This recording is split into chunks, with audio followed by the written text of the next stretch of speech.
Hello, this is the Forge at Culination Island Central, and I've been using a cardboard spray painting table I can hold while transporting it, similar to this case. That is because, like this case here, it also has a handle. It's been getting old though, and because of that, well, I've made a new one. And I'll show you and tell you why I'm getting rid of the old one and why I'm replacing it with the new one. So, let's go outside and check these tables out. Here at the Forge, I use a cardboard spray painting table and other devices in order to protect public and private property from being spray painted on by spray cans I use to spray paint my cardboard crafts. And here I am outside with my two cardboard spray painting tables. They are mobile. They can both be held like a briefcase because of these handles. They're flat on the ground, or in this case, concrete. And I'm going to tell and show you multiple reasons why I've chosen to do away with this old one and design, create, and ultimately use this new one. This handle has developed a crease. That means even when I'm holding this table, I can feel it getting weaker. Because there was a time when it did not have this crease. It was more of a solid handle. Not anymore. Plus, I hope you can tell, this is warped now. There was a time when this was not warped, and that is because of something I'll get to later. It's folding up here, the corners, they're starting to fray a little bit. I turn it over, you can kind of still see it's warped because of the curve here. I think it's pretty visible. And these legs, they have historically torn off multiple times. Not all of them, but 3 of them have. These 2 have not, the rest have. And one of them is tearing again. It's this one right here. You can tell because it's wobbling. These 2 are fine right now, but previously, at certain times, they have actually torn off. But one redeeming factor about this table that the new one does not have is it's extremely lightweight. Extremely light. I think the phone recording this might be the same weight or a little heavier. The second table is better in multiple ways. While it is heavier, it is also more durable, and quite frankly, I can trust it more in a certain way that I'll show you later. For now, I'll show you the handle. If you take a look at this, it can be 3 layers in some places.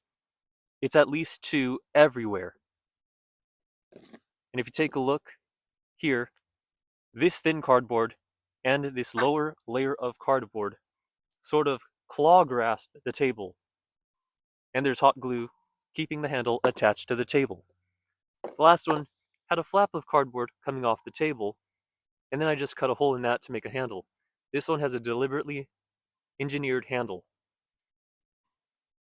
And then there are the squares.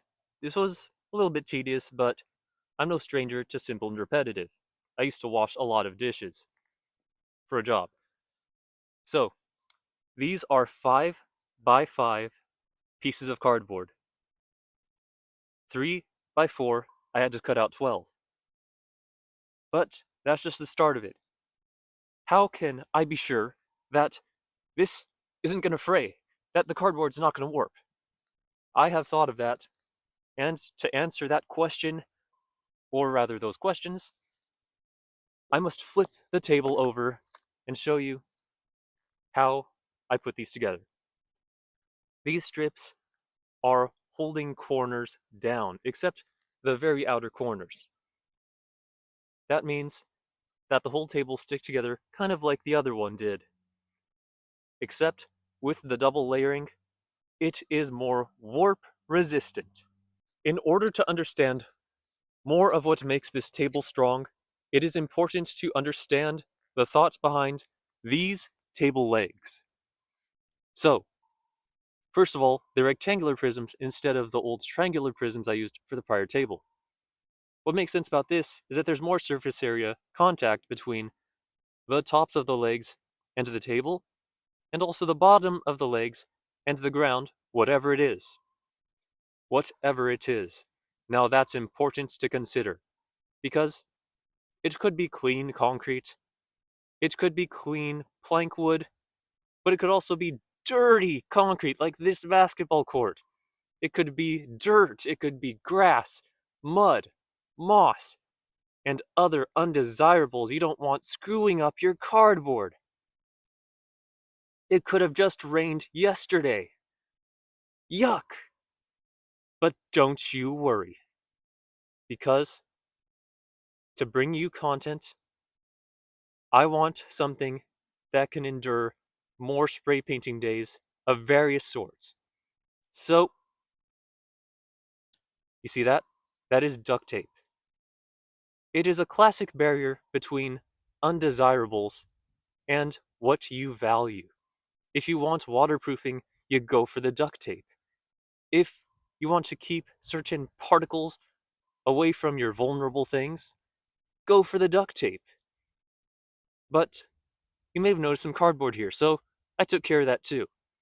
I put a layer of hot glue on these parts of the cardboard, and also a 1/4 to 1/8 of an inch up the cardboard here, here, here, and here.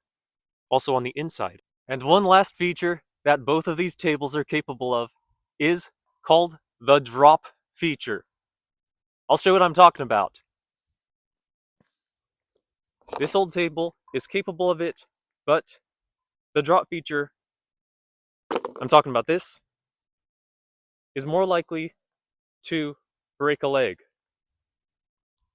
But this table here, the new one, it is more tolerant of the drop feature. One I find very convenient. So, I hope you enjoyed my business out here on this rundown basketball court. And now, I have to say, my hands are freezing. They're gonna fall off in 10 minutes. So before that happens, I'd like to go inside where it's warmer than it is out here. It is so cold. Subscribe to the channel. Oh god, oh god, oh god.